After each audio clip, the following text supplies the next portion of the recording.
Merci, Monsieur le Président. Monsieur le Président, vous introduisez votre budget primitif par une accroche très marketing. Investir pour la relance. Fort bien, mais est-ce une nouveauté? Ce budget primitif est donc le premier d'une nouvelle mandature ouverte en juin dernier. Mais nul ne disconviendra que l'investissement soit devenu, au cours de la mandature précédente, l'un des marqueurs essentiels de votre politique régionale. Les conseillers sortants de notre groupe l'ont souligné avec force et satisfaction. Nous approuvons la rupture totale opérée par rapport aux décennies antérieures de gestion de notre région, quelle que fût la coloration politique, d'ailleurs à peu près toujours la même, des présidents antérieurs. L'investissement est enfin devenu la priorité de notre collectivité et ce principe doit continuer. Investir pour la relance. La relance, là en revanche, est peut-être la nouveauté. Quoique votre budget primitif de l'an dernier était tout entier déjà axé sur la relance, puisque nous étions entrés dans l'ère pestilentielle de la Covid, avec ses conséquences dramatiques sur la vie de nos compatriotes. Puisqu'il fallait relancer la machine engluée, encalaminée dans les méandres des confinements, des couvre-feux, du télétravail et de l'arrêt économique de tant de nos entreprises. Et donc, pour permettre cette relance, nous voilà face à un budget primitif qui dépasse pour la première fois les 5 milliards d'euros. 5 milliards d'euros, c'est tout de même ahurissant. Et là, il est temps de nous retourner vers les 8 millions d'Auvergnats et de Rhône-Alpins pour leur dire qu'il est possible et qu'il est souhaitable de réduire la voilure pour leur rendre du pouvoir d'achat. Les premiers contributeurs de ce budget, ce sont les consommateurs, avec 1 791 millions de prélèvements via la TVA, suivis par les automobilistes, éternel vache à lait de la République, avec 635 millions d'euros dégagés sur la taxe intérieure de consommation des produits énergétiques, TICPE. Certes, la part modulable du tarif régional de la TICPE a été diminuée de 20% depuis 2019 grâce à la mobilisation des Gilets jaunes.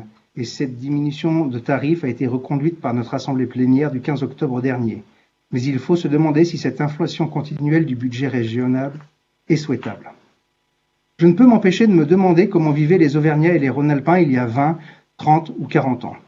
Vivaient-ils vraiment moins bien sans cette manne régionale devenue si abondante, si foisonnante? Les fins de mois étaient-elles plus difficiles? Le niveau d'instruction scolaire était-il déplorable? Les rues étaient-elles des coupe-gorge ou nos hôpitaux manquaient-ils de lits et de personnel? Non, bien évidemment. Fort heureusement, ce tableau apocalyptique n'avait pas cours lorsqu'il y a 39 ans furent créées les institutions régionales par les lois de fer de 1982. Alors, qu'est-ce qui a vraiment changé depuis grâce aux régions, grâce à votre présidence, au sens de l'amélioration de la qualité de vie de nos compatriotes? Notre région en 1980 n'existait donc pas. Et depuis 1981, nous avons vu pourtant apparaître et fleurir ces mots et acronymes, symptômes d'une société française malade et qui va de mal en pis. SDF, nouveaux pauvres, déclassés, clandestins, RMI, RSA, CMU, AME, etc. Ces mots MOTS affreux qui n'existaient pas il y a 40 ans, ces mots qu'il a fallu créer pour les mettre sur des mots MAEX, sont donc bien vos lettres persanes à vous et à vos amis politiques qui vous précédèrent dans cette institution régionale, Monsieur le Président. La relance qui est donc votre objectif aujourd'hui affiché dans ce budget primitif est en fait un mot artifice, un mot bien commode qui vous permet de ne pas changer grand-chose à la continuité de votre politique régionale entamée il y a 6 ans. Si, quand même, les dépenses de fonctionnement, magnifiquement compressées lors de la mandature précédente grâce à l'opiniâtreté du vice-président Étienne Blanc, repartent à la hausse avec une inscription de 57 millions d'euros supplémentaires. C'est une erreur, Monsieur le Président. Notons quand même que désormais, avec ce budget colossal de 5 milliards d'euros, c'est environ moitié-moitié entre fonctionnement et investissement.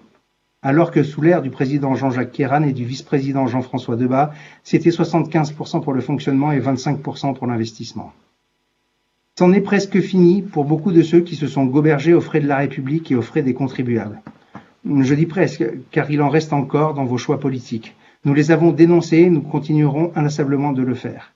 Conduisez à son terme ce nettoyage des dépenses de fonctionnement en supprimant toutes les subventions à destination d'ennemis politiques bien camouflés dans d'innombrables associations et autres collectifs qui sont autant de paravents de subversion politique, intellectuelle et morale. Nous sommes prêts à vous y aider, Monsieur le Président. Merci.